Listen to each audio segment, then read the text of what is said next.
It's April 2015, Capricorn. And if you're watching now, I'm Dadhichi Toth from astrology.com.au. I sort of get together with you guys here to give you an ever so brief synopsis of what's coming in the following month. And for you this month, I guess the theme that I'm sort of thinking of here is the one of focus and non-distraction. Is the theme of non-distraction, one-pointedness. And of course, ask anyone who's successful in life.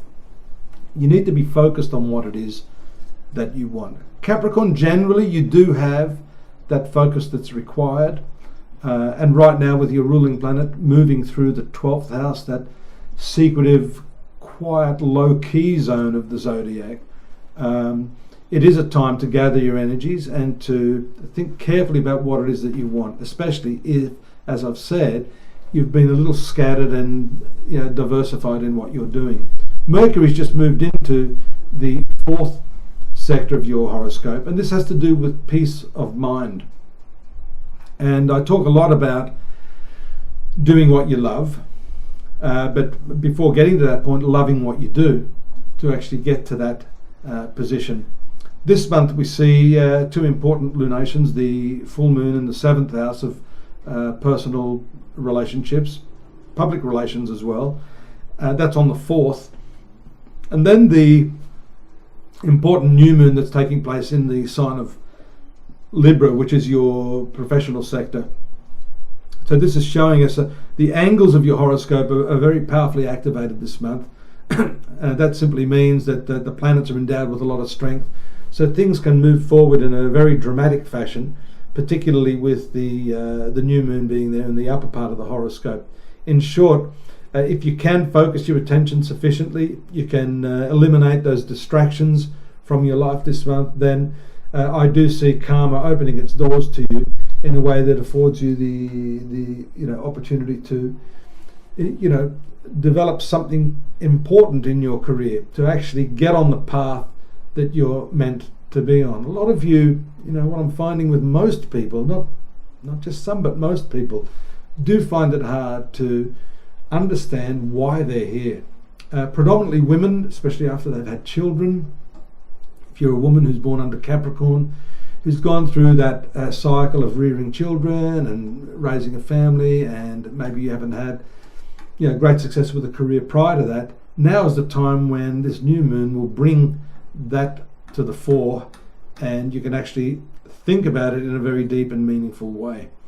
Home life is also important to you with the 4 planets in that 4th house, and we see the strong focus on the 2nd of April with Mercury in the trine aspect to Saturn. So thinking behind the scenes, you don't need to share all these ideas with everyone else, but at least come to some conclusion within yourself what it is that you want.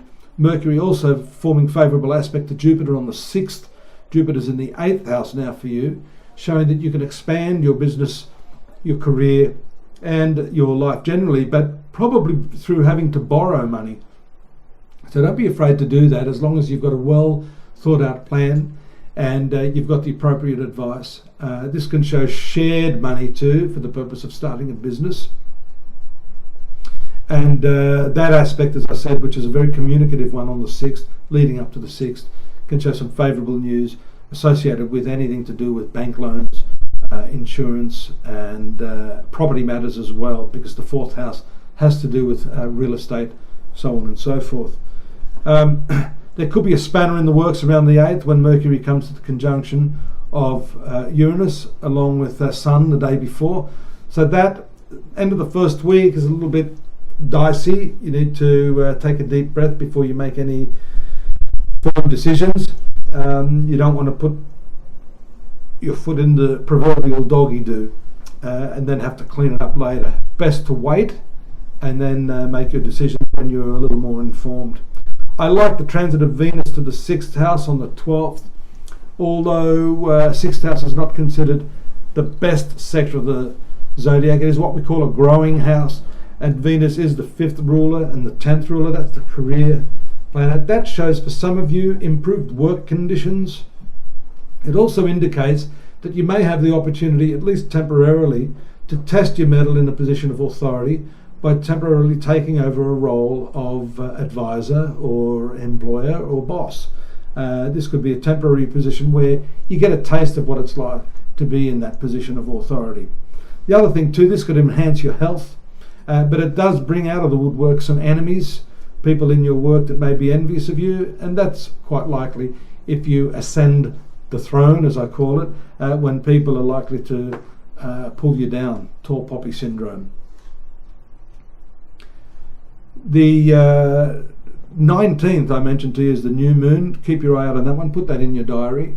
Although sometimes things don't happen immediately on that date, you can rest assured that from that date onward you will feel some sort of opening out into the career area and better relations, I think, with your employer if you're not self-employed. 5th house sun, that's sun moving through the 5th zone on the 20th for 1 month, is excellent for invoking your creative spirit, getting down and really enjoying a hobby that you may have put to the side. Having a bit of sport, a bit of play, a bit of hobby can be a really nice balance to all this hard work and this focus that we've been talking about. And you've also got Mars there, Mercury, and these planets also produce favourable aspects all the way to the end of the month, 20th, the 22nd, 23rd, 24th, 26th. And Mercury, again, just reiterating, is the planet of communication. So it's through that mechanism of talking, through dialogue, that you're going to achieve what you want. And actually the dialogue itself could be the most creative thing you do throughout the month of April.